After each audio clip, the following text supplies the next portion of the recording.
ផ្លែប៉េះផ្លែឈើនៃសម្រស់និងអាចកំបាំងសុខភាពបេះដូងសួស្តីបងប្អូនទាំងអស់គ្នាបើនិយាយអំពីផ្លែប៉េះយើងប្រកាសជានឹកឃើញដល់ក្លិនក្រអូបឈ្ងុយនិងរសជាតិផ្អែមឆ្ងាញ់ក្នុងវប្បធម៌អាស៊ីផ្លែប៉េះតំណាងឲ្យអាយុយឺនយូរនិងសុខភាពល្អប៉ុន្តែយើងដឹងទេថាក្រៅពីរសជាតិឆ្ងាញ់ផ្លែប៉េះផ្ដល់អត្ថប្រយោជន៍អ្វីខ្លះដល់រាងកាយរបស់យើងហើយតើអ្នកណាខ្លះដែលគួរប្រុងប្រយ័ត្នពេលញ៉ាំវាតោះតាមដានទាំងអស់គ្នាចំពោះអត្ថប្រយោជន៍របស់ផ្លែប៉េះទី1នោះគឺជំនួយដល់ការរំលាយអាហារផ្លែប៉េះមួយផ្លែមានជាតិសរសៃ fiber ខ្ពស់ដែលជួយឲ្យពោះវៀនដើរស្រួលការពារការទល់លាមកនិងជួយឲ្យបាក់តេរីល្អក្នុងពោះវៀនលូតលាស់បានល្អទី2នោះគឺជំនួយបេះដូងនិងបញ្ចុះសម្ពាធឈាមការសិក្សាបង្ហាញថាផ្លែប៉េះអាចជួយកាត់បន្ថយជាតិខ្លាញ់អាក្រក់ LDL និងបញ្ចុះសម្ពាធឈាមដែលជាកត្តាសំខាន់ការពារជំងឺបេះដូងអត្ថប្រយោជន៍ទី3អាហារសម្រស់សម្រាប់ស្បែកផ្លែប៉េះសម្បូរទៅដោយសេរ៉ាម៉ៃនិងវីតាមីន C ដែលជួយឲ្យស្បែករក្សាសំណើមភ្លឺថ្លានិងការពារបំផ្លាញពីកម្ដៅថ្ងៃទី4នោះគឺកាត់បន្ថយអាការៈប្រតិកម្មអាឡែស៊ីចំណុចពិសេសមួយដែលមនុស្សជាច្រើនមិនដឹងគឺផ្លែប៉េះជួយកាត់បន្ថយការបញ្ចេញសារធាតុហ៊ីស្តាមីនក្នុងឈាម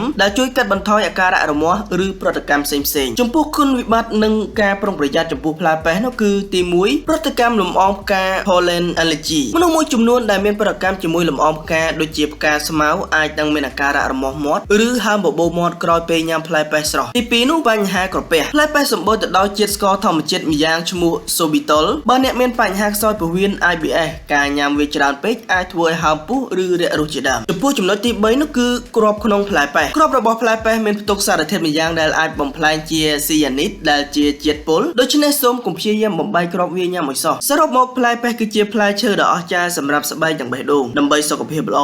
អ្នកគួរញ៉ាំផ្លែប៉េះស្រស់ជាជាងញ៉ាំផ្លែប៉េះកំប៉ុងដែលមានទឹកស្ករច្រើនចុះបងប្អូនវិញចូលចិត្តញ៉ាំផ្លែប៉េះដែរឬទេសូមកុំភ្លេច like និង subscribe ដើម្បីចំណេះដឹងសុខភាពផ្សេងៗទៀតសូមអរគុណ